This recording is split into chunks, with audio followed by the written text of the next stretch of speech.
हल्का रहस्यमय संगीत। कभी सोचा है आधी रात के बाद अंधेरे में क्या छुपा होता है?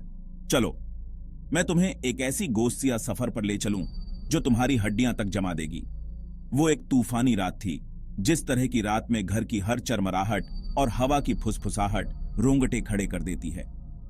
मैं तो हमेशा से ही इन सब बातों पर यकीन नहीं करता था, भूत प्रेत की कहानियों का मजाक उड़ाता था।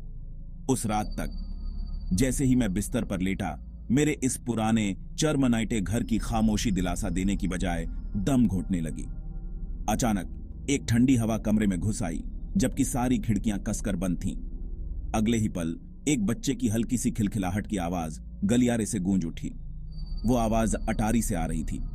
दिमाग तो यही कह रहा था कि वहीं पड़ा रहूं, लेकिन पता नहीं क्या खिंचाव था, जैसे कोई चुंबक खींच रहा हो।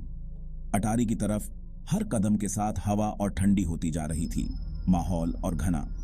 जैसे ही मैंने अटारी का दरवाजा धक्का दिया, बत्ती टिमटिमाने लगी, जैसे अंधेरे से जूझ रही हो।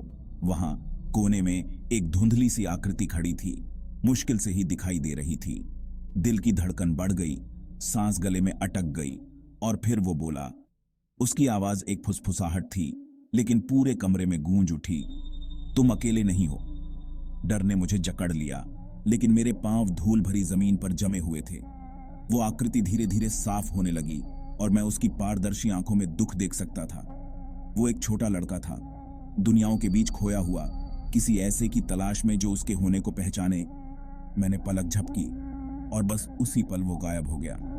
कमरा गर्म महसूस होने लगा, वो दबा हुआ माहौल छट गया।